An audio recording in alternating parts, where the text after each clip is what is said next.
Agora, o comentário final. Roberto Marcondes. Mais uma goleada do Guarani no Campeonato Brasileiro da Série C. Esta dentro de casa, contra o Amazonas por 5-0. Repetindo o placar que já registrou na competição, fora de casa contra o Maringá, quando da vitória também por 5-0. Nos últimos 4 jogos, o Guarani marcou 11 gols em vitórias, 11 gols, com 2 goleadas, 2 e 5 gols, né? E com a média aí de quase 3 gols por jogo. Isso é fundamental, prova que o time realmente está numa crescente dentro do campeonato. A respeito do jogo contra o Amazonas, o time dominou o jogo inteiro.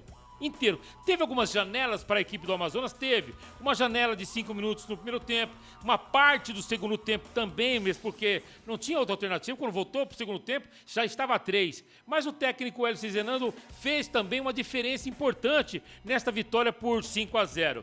Colocando e mexendo bem no time, Herbert entrou bem, marcou o 5º gol e Cachoeira fazendo mais uma vez a diferença na equipe do Guarani. Claro que conta aí com o Kaique França mais uma vez na presença em momentos decisivos, ele está muito bem no jogo. O time foi de uma forma geral, em linhas gerais, foi homogêneo no jogo de hoje, um homogêneo muito acima da expectativa de controle de bola, tendo posse de bola. Quando percebeu que o adversário estava crescendo no jogo, isso principalmente no segundo tempo, ele segurou a bola, tocou a bola numa zona morta no campo de defesa, ou seja, posse de bola não dá chance para o adversário atacar. Então o Guarani foi muito bem nessa partida, foi extremamente equilibrado e merece estar entre os melhores da competição. E parabéns à equipe bugrina nesta vitória contra o Amazonas por 5-0.